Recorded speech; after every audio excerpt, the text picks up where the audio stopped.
mila tongotra lasaky ny enina ambolo taogna. Ilazana tsika rehetrarehetra ho azy mananjanaka bila tongotea. Manantona amin'ny hôpitaly andahindra zaonao raha ny zanaka ho mila fitsapona. Manantona ho arahona fitsapona maimaipona. Manantona ho ary dada siry mama paza misalasala. Na hatatagny amin'ny fila io na hatatagny ambala. Eza miandrimandry ele manantona tongotere. Fa ny zanaka ho zao ty tondra ny kilema mila famonjena. Eza miandrimandry ele manantona tongotere. Fa ny zanaka ho zao ty tondra ny kilema mila famonjena. Eza miandry ele manantona tongotera. Manantona tongotera raha toka anao ka mila famonjena. Eza miandry ele manantona tongotera. Fa raha mbola lazaky ny enina ambolo taona ho an'ny zanaka dia mbola afaka fonjena. Ory neny ory babo ho avy nijerena zanaka ho aneka mahonena. Tsy mila fandidina fa tresena amin'ny platy raha io. Ianao tsy ho tazomina amin'ny hôpitaly zany fa rehefa vita ty alefa mody.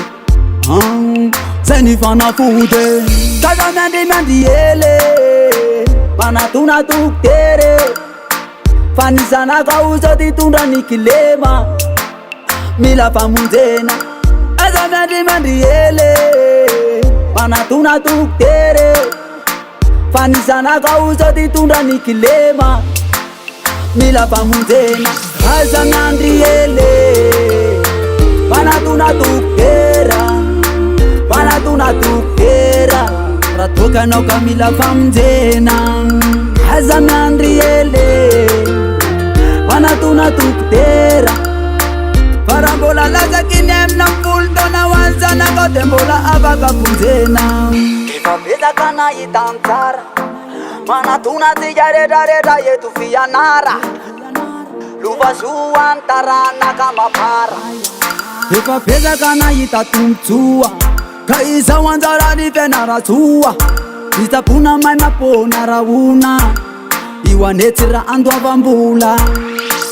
Kaza miandrimandry ele manantona tongotere. Fa ny zanaka ho zao ty tondra ny kilema mila famonjena.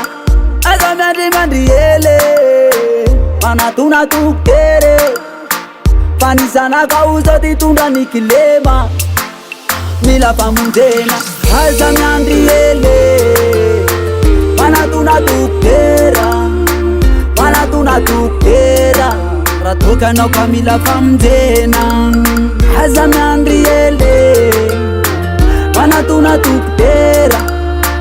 Fa raha mbola lazaky ny enina ambolo taona ho an'ny zanaka dia mbola afaka fonjena.